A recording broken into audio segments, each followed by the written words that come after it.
A week before the wedding, my fiancée spent a fortune to buy the rights to a novel, all because the novel was written by her ex-boyfriend, a tribute to their first love. When the media asked me about this, I just smiled faintly. To go full circle and reunite with your first love, that's a rare fate. I wish them happiness. That evening, when the interview aired, my fiancée, who had been emotionally distant for half a year, took the unprecedented step of contacting me. She told me to stop talking nonsense. She even threatened to cancel the wedding unless I clarified things with the media. But what she didn't know was, I didn't want to marry her anymore either. Chapter 1. When Chloe spent a fortune to buy Alex's rights, and personally invested heavily to hire the best PR team in the industry to promote him, I found his novel, The Years Like Poetry, and read it. It wasn't anything special. That was my only comment after finishing it. It's just an ordinary story about teenage first love in a school setting. There are countless novels like this, and many are better written. But just because Alex wrote about his past with Chloe didn't mind slapping me in the face to give him all this publicity.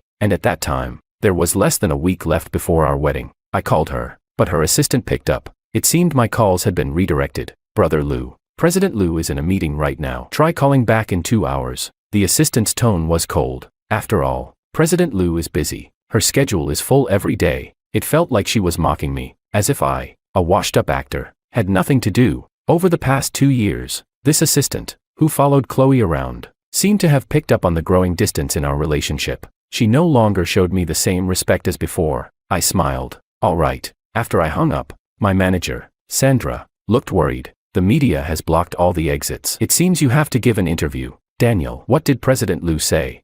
I hadn't even reached her. What could I say?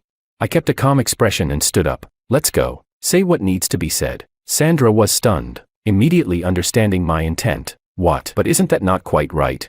Why wouldn't I take advantage of this opportunity for some free exposure, as a washed-up actor? I had called Chloe to ask how I should handle the media questions aimed at me. But since she sent her assistant to deal with me, there was no need to save face for either of them. I pushed open the door and stepped out. A crowd of reporters swarmed toward me. Among the microphones thrust in my face were eager, gossip-hungry expressions. They asked, Mr. He, President Lou has recently been promoting the up-and-coming writer Alex, and witnesses saw them boarding a flight to Greece this morning. What are your thoughts? Mr. He, your wedding with President Lou is scheduled for next week. Will her vacation with another man on the eve of the wedding affect the ceremony? So Chloe wasn't in a meeting. As her assistant claimed, she was off vacationing with Alex abroad. Mr. He, some internet users claim that the recently popular novel The Years Like Poetry is actually about the relationship between the author and President Lou. Is that true? Mr. He, countless flashes went off in front of me, capturing every change in my expression. I smiled professionally and spoke loudly and clearly, ensuring everyone could hear. Yes, everything you're speculating is true, and my thoughts. I believe that to go full circle and reunite with your first love, that's a rare fate. I wish them happiness. Chapter 2. As expected, that interview immediately made headlines in the entertainment section. The names of Chloe, Alex, and me were trending in real time. Social media exploded with speculation, uncovering every little detail about the three of us. Alex's fans attacked me, calling me a washed-up actor, accusing me of riding his coattails and smearing their beloved author. But my fans fought back, calling Alex a homewrecker and Chloe a cheater. Spectators mostly enjoyed the drama. Some laughed at me for being a cuckold, while others claimed I was a gold digger, feeding off Chloe's wealth and deserving of this outcome. But overall, the majority of comments supported me. Even though they mocked me, no one defended Alex's behavior of stealing someone else's fiancée. After all, I've been in the industry for as long as Chloe and I have been together. Alex's fanbase was no match for the public. The more they spoke, the more they were insulted, so they had to stay quiet. Some gossip outlets even dug up that Alex lived in the same neighborhood as us. This revelation only worsened the public's opinion of him. Everyone started calling for a change in the phrase, the neighbor's lover, saying it should now be, the lover from next door. When I saw this, I was slightly surprised. Alex lived in the same neighborhood. That explained a lot. Several times I had woken up late at night to find Chloe missing from bed. When I called her, she'd say she couldn't sleep and was taking a walk in the garden. Turns out her walk was taking her to Alex's place. Realizing this, I took a moment to check in with myself emotionally. Other than finding it a little amusing, I felt nothing. It seemed that I no longer cared what Chloe did. Chloe's assistant called me several times and sent multiple texts. I didn't even bother to read them, just blocked her. It was laughable. Why didn't she do something earlier? I had given her a chance, but she didn't take it. That night, Chloe, who was still abroad, must have realized the uproar back home. Finally, she called me. It was the first time she had reached out to me in 6 months. Chapter 3. It's pretty funny when you think about it, right?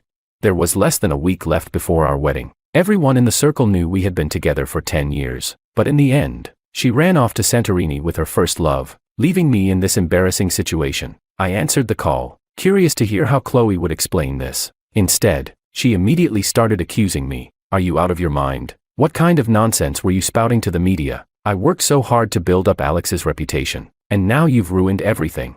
Daniel, you'd better release a statement right away, saying that Alex is a close friend of ours and that I brought him to Santorini to help with the wedding planning. I laughed. Really? Chloe's voice on the other end was full of impatience. What's real or not? Just go with the statement and handle the PR. Oh, so it wasn't real after all. That story about Alex helping with the wedding, she just wanted an excuse to bring him along. I'm afraid I can't do that. I refused her outright. Chloe hadn't expected me to refuse, and she was silent for about half a minute before exploding with anger. What do you mean you can't? You caused this mess by talking recklessly, so you better clean it up. Do you remember where we're having our wedding?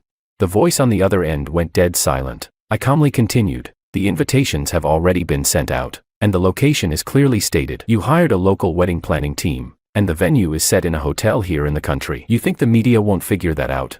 Santorini. Huh. I remembered when we were still in love. She told me that we had to have our wedding in Santorini. She wanted everyone to witness our love in front of the romantic Aegean Sea. But when we finally got around to planning the wedding, she was distant. She kept saying she was busy, that the company had signed a high-stakes deal, and she didn't have time for a wedding abroad. A fancy hotel in the country would do, just something to get it over with. After all, we had been together for so many years, so there was no need to make a big fuss. Yet here she was, taking another man to the very place we had once dreamed of for our wedding. Chloe, furious and embarrassed, snapped, I don't care about any of that. Just clean up this mess. I don't want any negative press about Alex when we get back. Otherwise, there's no need for us to get married. And with that, she hung up. She seemed confident that by threatening to call off the wedding, she'd get what she wanted. I tossed my phone aside and went back to packing my suitcase. What a shame. Chloe, I didn't want to marry you either. Chapter 4. Chloe and I have been together for 10 years. Our relationship was always stable, until last year when things began to change. At the time, I didn't know Alex was Chloe's first love. I just found it odd that Chloe, always so busy with work, suddenly had time to get into reading novels. She explained to me that she was looking for potential stories to buy the rights to early, before they became popular, so she could adapt them into films or TV series later. So I didn't ask any further. Until half a year ago, Chloe suddenly spent millions to buy the adaptation rights to a novel under 300,000 words. She then partnered with the website hosting the novel to push the author into the spotlight as one of its top writers. There were signing events, PR teams, and all kinds of promotion. That's when I felt something was off and decided to read the novel myself. After finishing it, I couldn't help but wonder, what about this lackluster, slow-paced coming-of-age story was worth millions? So I had someone privately investigate the author. That's when I learned that, before accepting my confession, Chloe had just broken up with her first love, and that first love was none other than Alex, the author of the novel. I even found out that it was Chloe who encouraged Alex to start writing novels. She promised him that no matter what he wrote, she would promote him and make him famous. So, no matter how bad the novel was, as long as Alex wrote it, as long as it was about their teenage love, Chloe would buy it all up. But why? I'm the one who's Chloe's fiancé, her partner for 10 years. Yet for a relationship that lasted less than 2 years, she spent money on the rights and heavily promoted her first love. So what does that make me? What were the past 10 years of my life worth? I've been in the entertainment industry for so many years. I've experienced fame and failure, but I never once asked Chloe to help me.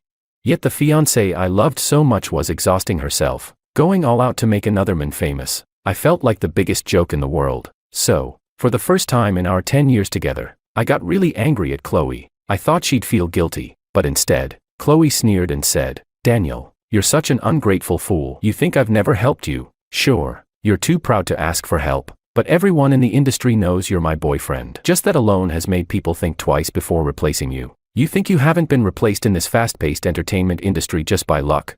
It's me, Chloe. My company, United Culture, controls half the resources in this industry. You should be thankful that I'm your fiancé, keeping you somewhat relevant in this circle. Otherwise, if I didn't want you to benefit, you'd be a washed-up actor, stomped on by everyone."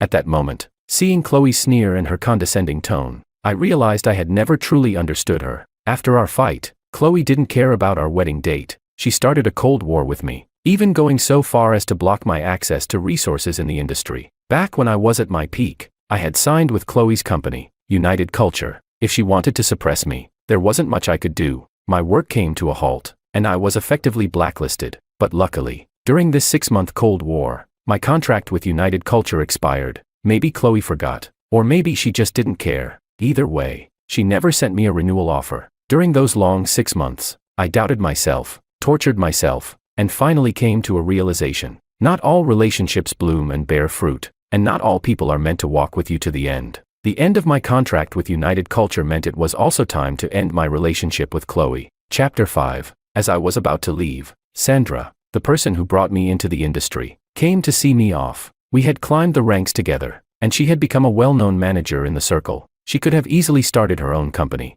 but out of loyalty to me, she signed with the same company and, after Chloe divided up her resources, suffered the same suppression as me. In a way, she had ruined her career because of me. If there was one person I owed the most, it was Sandra. I transferred all the savings I had to Sandra, hoping to compensate her in some way, but Sandra just patted my shoulder. The path I chose, I'll own up to. The company offered me 2 contract renewals, and I turned them both down. She smiled. Maybe this is the universe testing me. Daniel, I've decided to start my own agency. The money you gave me, consider it an investment. I hope when you come back, you'll be the pillar of my company. I smiled and agreed. As I was about to pass through security, Sandra suddenly called out to me. Among the things you asked me to handle, there's also your wedding ring. I understood. Throw it away. It's not important. The wedding ring had been chosen by Chloe's wedding planning team. It had no sentimental value. I had let go of this 10-year relationship, so anything symbolic of it no longer mattered to me. Sandra nodded. Safe travels. I'll be waiting for you to come back.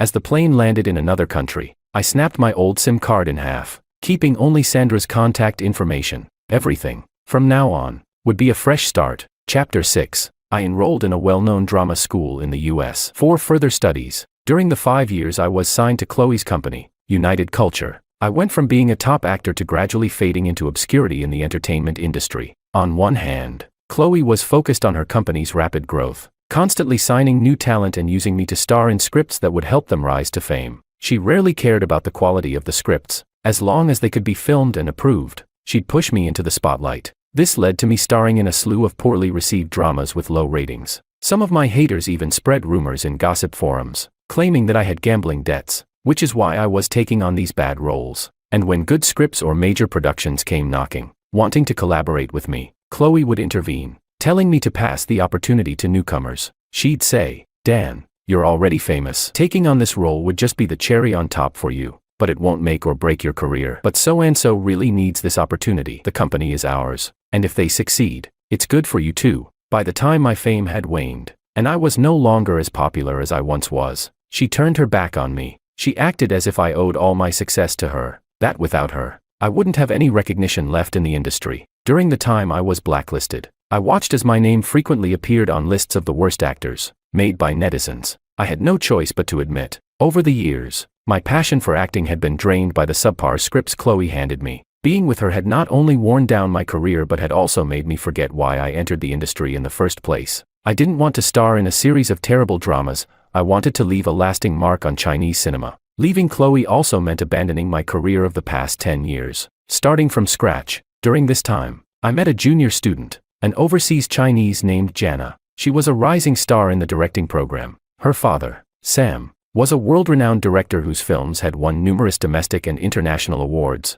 Director Jiang had retired from filmmaking at 45, shifting his focus to photography. But even though more than a decade had passed since his last award-winning film, Jana, his only daughter, naturally drew attention the moment she enrolled. I met her by chance. After all, Sam's films are considered an important part of film history worldwide. It made perfect sense that several of his classic works would be used as required material for analysis in our drama courses. Chapter 7. We started talking after fighting over a seat. Since I was older and a foreign student, I usually sat in the back corner of the classroom, but she also never sat in the front row. After a few times of finding her golden seat taken by me, she had no choice but to sit next to me. Then, she got smart and started arriving earlier than I did. When I found my seat taken, I naturally started arriving earlier too. After a few rounds of this, she finally got frustrated and let out a curse in Chinese. F***K, what's your deal? This seat isn't yours.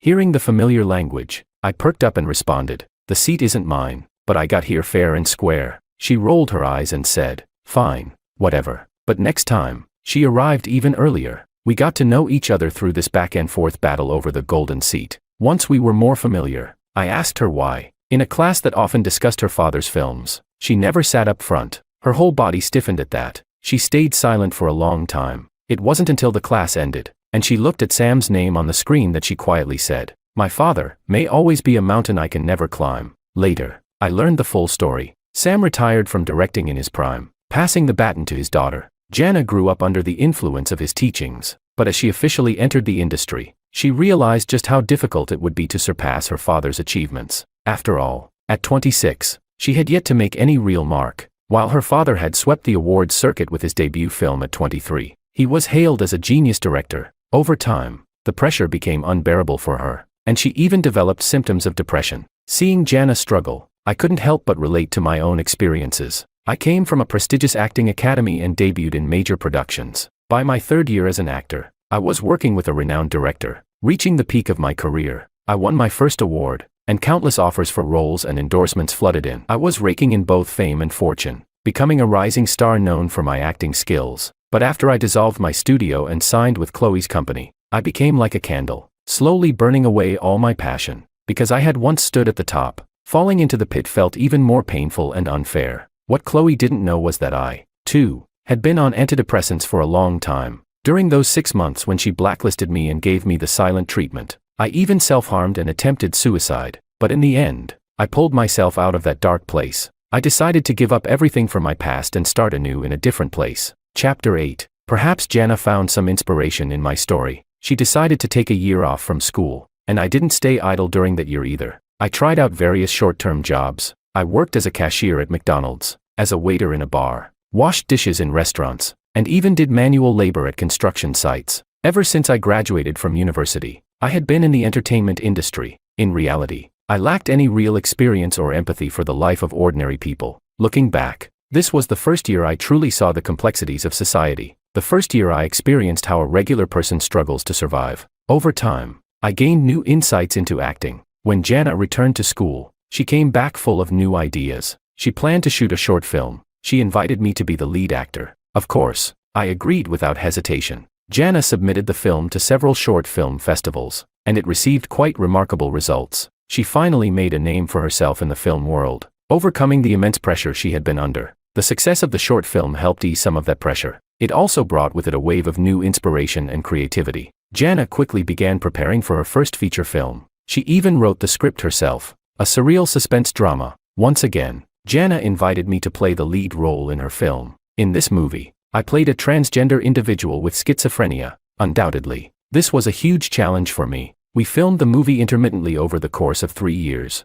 Both of us were under a lot of pressure, but the film was worth the time and effort we put into it. When it was finally released, it received widespread acclaim both inside and outside the industry. Jana truly became famous through this film. At the age of 30, she achieved what her father had, a debut film that swept numerous awards. The media hailed her as a late-blooming genius. My name also resurfaced alongside her film, reappearing before the public. That year, I turned 35. Chapter 9. Jana's film was also invited to participate in a domestic film festival. As the male lead in her film, I received an invitation too. After 5 years away from my homeland, I finally decided to return. Unlike when I left, unnoticed and forgotten, when Jana and I landed, we were greeted with a warm welcome from the media and fans. The airport exit crowded to the point of being impassable. We were bombarded with countless questions, until one reporter suddenly asked, "Mr. He, 5 years ago you left the country and your wedding was cancelled. Now that you're returning with a new film, do you plan to reunite with Ms. Lou from United Culture?" Hearing Chloe's name, I was momentarily taken aback. After all, 5 years had passed. Aside from Sandra, I had completely cut ties with everyone from my past. Sandra had briefly mentioned to me when I first arrived in the US that Chloe was looking for me, but I told her that after that, I didn't want to hear anything about Chloe anymore, so I had no idea how Chloe was doing now. Instinctively, I blurted out, "What? She hasn't married Alex yet?" I thought, given how much she had publicly promoted her first love, she must have been deeply attached to him, but judging by the reporter's tone, she still wasn't married. Perhaps my genuine confusion sparked the reporter's interest, and suddenly all the questions were directed at me. "Mr. He, are you saying you haven't been in contact with Ms. Lou at all?" Is it true, as rumors suggest, that your relationship with Ms. Lu has completely fallen apart? I couldn't help but laugh. I thought I made it clear 5 years ago, but if there's still any doubt, let me reiterate, I have no further relationship with Chloe. I wish her and her first love all the best. Now, let's end the personal questions here. I hope everyone can focus more on our film. Once we finally escaped the reporters and got into the car Sandra had arranged for us, Jana pulled down her mask and smiled at me. You once told me you were a popular actor back home. I didn't believe you at the time, but now I see I underestimated you. I chuckled. It's not exactly a good reputation. Being remembered for a scandalous love triangle isn't something I'm proud of. I was a bit worried that this might affect the promotion of the film back home, but to my surprise, Jana, in her usual carefree manner, said, "What's the big deal? This could even bring some buzz to my film. It's a niche project. After all, although I made it with the intention of winning awards, if more people buy tickets, I'd be all for it." After saying that, she leaned in closer and whispered in my ear, "Let me ask you something. Do you really have no feelings left for your ex-fiancé of 10 years? Chapter 10. I had once told Jana about my past with Chloe. At that time, she asked me, if Chloe hadn't wanted to break up with me, what would I have done? Looking back now, her question feels almost prophetic. It turns out, Chloe didn't end up with Alex after all. I understood what Jana was really asking. She wanted to know if there was any chance that Chloe and I could get back together. I thought about it and told her, I just find it all very annoying. I had assumed that after I left, Chloe and Alex would live happily ever after, but surprisingly, she remained single all these years. I had a feeling that during my time back in the country, Chloe might cause trouble for me. Sure enough, my instincts were right, since I had signed with Sandra's new agency. The next day, when I went to the company to see Sandra, I ran into Chloe. 5 years had passed. Chloe had gained quite a bit of weight. She wasn't young anymore. As soon as she put on weight, all traces of her youthful charm were gone, and her age seemed to catch up with her all at once. She looked like she could be 40, and I would have believed it. When we saw each other, we were both stunned. Chloe was the first to react, excitedly calling my name, but very quickly, for some reason, her face changed, and she hurried away. I found the whole encounter a bit baffling. When I reached Sandra's office, I could still see a trace of lingering anger on her face. I had a hunch it was related to Chloe, so I asked Sandra. As soon as she heard that I had run into Chloe, she couldn't hold back and started cursing. I've never seen someone so shameless in my life. From her words, I was able to piece together Chloe's life over the past 5 years. Chapter 11. After I left, Chloe searched for me for 2 days, but when she heard from Sandra that I had gone abroad, she suddenly became furious and told Sandra to pass on a message. If I kept up this act, she would replace me with Alex at the wedding in 2 days. She said I would regret it. By that time, I had already told Sandra not to tell me anything about Chloe anymore. Sandra knew how determined I was, so she didn't pass on Chloe's message. Did she go through with it? Did she really replace me at the wedding? I asked. Sandra let out a mocking laugh. Replace you? Could she even pull that off? In the end, the wedding didn't happen. When reporters asked her about it, she said you two had planned to hold the wedding in Santorini, and that the trip she took with Alex was to scout the location. She barely managed to cover it up, but who believed that crap?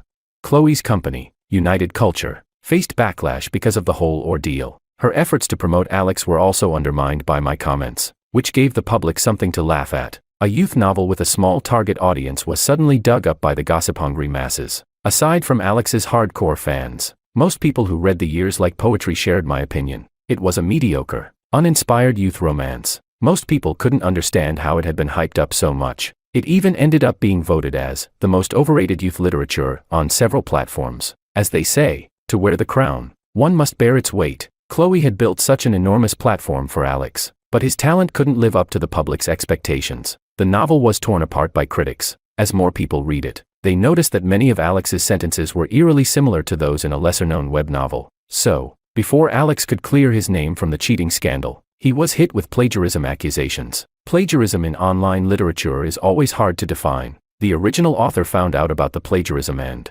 armed with evidence, filed a lawsuit against Alex. The case dragged on for years without resolution. The main reason being that The Years Like Poetry had no real literary value to begin with. The fame and accolades Alex had received were largely manufactured. The original author demanded compensation, but Alex refused. He believed that the work he plagiarized wasn't worth much and that if it weren't for Chloe, even if he had plagiarized, the novel wouldn't have gained so much attention. This twisted logic led to years of entanglement between him and the original author, with the case frequently trending on social media. Netizens demanded that Chloe and Alex apologize to the original author for the plagiarism scandal. Yet, in a move no one could understand, Chloe chose to ignore the backlash and instead assembled a high-profile team, boldly announcing plans to adapt the years like poetry into a film. This move caused an even bigger uproar online. The internet erupted in fury and condemnation. Chapter 12. Chloe probably wanted to take the infamous route. She stubbornly pushed through the criticism and finished filming within 6 months, rushing to release it as fast as possible. As expected, the movie, hastily put together, lacked any sincerity. Even though Chloe cast the most handsome young male leads and the prettiest rising actresses from her company to tell this youthful story, the audience still criticized it, accusing her of feeding them garbage. Are you serious? Not only do I have to watch the ugly children of capitalists, but they're also forcing me to witness her cringeworthy first love. Whoever watches this plagiarized garbage is a total idiot. Comments like these were everywhere. This went completely against Chloe's expectation that the more fiercely the audience criticized, the more people would watch. In the end, this high school romance film, which reportedly had a 200 million yuan investment, made less than 10 million at the box office. She lost everything. In the past, such a loss wouldn't have mattered much, but Chloe had signed a performance contract with her investors. The dismal failure of Poetic Youth meant she couldn't meet her contract's performance targets. Shares in United Media were divided up. As the CEO and majority shareholder, Chloe was completely ousted by the investors. So, what does that have to do with her coming to find you? Sandra rolled her eyes. Isn't it because your movie became famous? Chloe went around claiming you were still one of United's artists. Only after she accepted several endorsement deals for you did she realize your contract had long expired. When I found out, I immediately announced that you had already signed with my Hechuang Media. That's when Chloe came to fight with me. Sandra rubbed her temples, but Chloe couldn't produce any evidence proving you were still under her company. So although the argument blew up, public opinion sided with me. That's when I learned about this series of events. Sandra warned me. Anyway, things haven't been easy for her in recent years, so she'll probably come looking for you. Stay alert. Sandra's prediction turned out to be spot on. As I left the company building, Chloe hadn't left but was waiting at the entrance. The security guards had tried several times to make her leave, but she wouldn't budge. When she saw me, her eyes lit up. Dan, I need to talk to you. I raised my hand to stop the guards. She stood up straight, adjusting her disheveled clothes. It's been a while. Can we talk? Chapter 13. In a quiet tea house, Chloe personally poured tea and set it in front of me. Even though she had asked to talk, we sat in silence for a long time. I glanced at the tea in front of me. If you've got something to say, just say it. Chloe gave me a bitter look. I'm sorry. That's all she said. After all this time, this apology was a stark contrast to her arrogance 5 years ago. Seeing that I wasn't moved, Chloe's face turned red, then slowly went pale. Her voice weakened. I didn't get together with Alex. It was all a misunderstanding.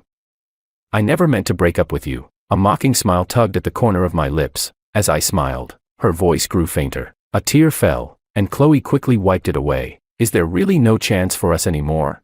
I looked at her now fuller figure and the absence of the confidence she once had. I stayed silent. Chloe seemed to realize her appearance was not what it used to be. Her strong sense of pride shattered as she covered her face. I can't help it. I have to entertain, drinking one round after another, staying up late. The stress, it's impossible to keep my figure the same. She cried. Alex only used me to boost his fame with my connections and platform. When I gained weight, he started to resent me, but he never considered that without me, he's just a worthless, spoiled bum. So, after you left, you did get together with Alex, but you two didn't make it in the end. Hearing my words, Chloe stiffened. Now you're asking me if we can still be together. I'm wondering, are you really that clueless? I stood up. The only reason I even sat down with you for this half hour is out of respect for the 10 years we spent together. But if this is all you wanted to say, it's a complete waste of time. Chloe was stunned. Then what do you want to hear from me? Obviously, I want to talk about the shares I still have in United Media. Chloe's face fell. Seeing her expression, I couldn't help but laugh. Did you really think I'd come here to rekindle our old romance? This is the only thing we have left to discuss. Even though our artist contract is over, I still have my shares. Back when I was at the peak of my career, Chloe signed me with a promise that I would receive 20% of United Media's shares, and we signed a supplementary agreement. Of course, once I signed, she acted as if she had forgotten all about it. 4 years, I never received any dividends. At the time, I didn't want to argue over money, so I stayed quiet. But now, it's time to get what's rightfully mine. Looking at her now, it's clear she intends to weasel out of this. So, I told Chloe to prepare to compensate me for all the unpaid dividends, or I would sue. Chapter 14. I had heard from Sandra that United Media hadn't been doing well in recent years, but I didn't expect it to be this bad. Less than half an hour after I left the tea room, I received a call from Sandra. Chloe's mother had contacted her, saying she wanted to have a word with me, even bringing out her mother, someone who always disliked me and thought I was freeloading off her daughter. I was curious to see what this woman, who had looked down on me for years, had to say now. So, I dialed the number Sandra gave me using a virtual phone number. To my surprise, the first thing Chloe's mother said was, "I agree to you and Chloe getting married. You won't need to pay any bride price. And let's not talk about the shares. You'll be family. So no need for two families to discuss business." I was speechless. When I didn't respond, she grew impatient. "What? You still want the shares? Let me tell you, Daniel, back in the day, many men lined up to marry my daughter, but she wasted her youth waiting for you. You're lucky she's not asking you for compensation for that. You're successful now, but you don't want to be caught in a scandal about abandoning her, do you?" Even after all these years, Chloe's mother hadn't changed a bit. I hung up the phone immediately. Then, I asked Sandra to help me file a lawsuit against Chloe. I sued her for the unpaid dividends stipulated in our contract, which amounted to over 50 million yuan. With this lawsuit, all the old drama between Chloe and me resurfaced. Chloe was furious. She released a doctored audio recording of our conversation in the tea room, distorting the facts and accusing me of abandoning her. She portrayed herself as a heartbroken woman who had waited for her boyfriend for 5 years. But the internet doesn't forget. Before I even had a chance to respond, sharp-eyed netizens dug up old news about her orchestrating a publicity stunt with Alex, showing off their trip to Santorini. Even photos of them staying in the same luxury hotel suite surfaced. Chloe's plan backfired completely. Chapter 15. After that, Chloe posted our contract with United Media, claiming I had broken it by signing with another company. She threatened to sue me for breach of contract. The amount she claimed in damages just so happened to be the same as the unpaid dividends, over 50 million yuan. Sandra countered with a trove of chat logs and recordings. It became clear that my contract had expired, and she had repeatedly tried to negotiate a renewal with United's higher-ups, only to be brushed off. This put United Media's management under fire in the trending searches. The real reason they didn't renew my contract back then was that they were watching Chloe's reaction. Now that Chloe's gamble had failed and she was no longer in control, the internal team had no interest in covering for her anymore. So, an insider came forward to explain. They revealed that the delay in renewing my contract was due to a massive argument I had with Chloe over Alex, which had embarrassed her. She had decided to teach me a lesson by purposely holding back my contract. With this revelation, Chloe's previous manipulative behavior was torn apart by angry netizens. Even Alex, who had long since parted ways with Chloe, was dragged into the mess. After leaving Chloe, Alex had ridden the wave of popularity she created for him, profiting handsomely from the website she built for him as a top author. Although he was plagued by plagiarism scandals, he still managed to rake in significant royalties, but his writing skills were mediocre at best. After splitting from Chloe, his subsequent books barely made any impact. So, once again, Alex couldn't resist plagiarizing someone else's work. This time, though, he messed with the wrong person. He copied an early work by a well-known author. That author collected the evidence and sued Alex, winning the case. Alex's reputation was utterly destroyed. The website canceled his contract and demanded he return his royalties. Now, Alex was drowning in debt, completely overwhelmed. Dragged down by Chloe, he snapped and went on a rant on social media. Not only did he admit to the rumors about him and Chloe's pre-wedding fling in Santorini, but he also cursed Chloe. Daniel gave up everything for her, but she's just a shameless woman. The moment she saw me, her first love, she threw herself at me. I didn't even want to deal with her, but she insisted that she'd made it and could take me to the top. Come on, we're all men here, you tell me. Who would refuse when something like that is handed to you on a silver platter? I just made the same mistake any man would. Chloe is the real villain. Alex's meltdown only made the situation messier. Meanwhile, I hadn't said a word publicly, but my legal team had been working behind the scenes. Soon, the court ruled that Chloe had to pay me over 50 million yuan in dividends and interest. Chapter 16. After the court ruled against Chloe, she tried to contact me several times. She wanted to reminisce and use old feelings to smooth things over, but I refused to see her. Who would believe that a former girlfriend who hadn't tried to contact me in 5 years still had any genuine feelings? She simply saw my comeback and wanted to get me back under her control for her own gain. I'm not sure what Chloe had been up to all these years. To pay the 50 million yuan, she had to sell her house and some of her shares. Once the money was in my account, I immediately sold my shares in United Media to Chloe's major shareholder. By the time she found out, it was too late. She had completely lost her absolute control over United Media. In the end, United Media was renamed Fading Media and merged under the major shareholders conglomerate. Chloe had spent over a decade building her empire, only to end up as a mere employee for someone else. Alex didn't fare any better. His shameful public rant attracted the attention of bored internet users, and some even dug up personal details about his current girlfriend, harassing her endlessly. The woman he had just started planning to marry broke up with him after all the harassment. 5 years ago, he ruined my chance to get married right before the wedding. 5 years later, he lost his own fiancée. After that, I stopped paying attention to either of them. Jana stayed in the country for a while before deciding to return to the US for further studies. On the day I saw her off, Jana said to me, "Next time, can you be my leading man again?" I nodded. Of course. Jana smiled mischievously. "I mean, be the leading man in my life." I froze, but by then, she had already turned and walked through the security gate without looking back. It was as if those words had been a figment of my imagination. Of course, it wasn't until I was nearly 40 that I finally gained the approval of Jana's parents. But that's a story for another time.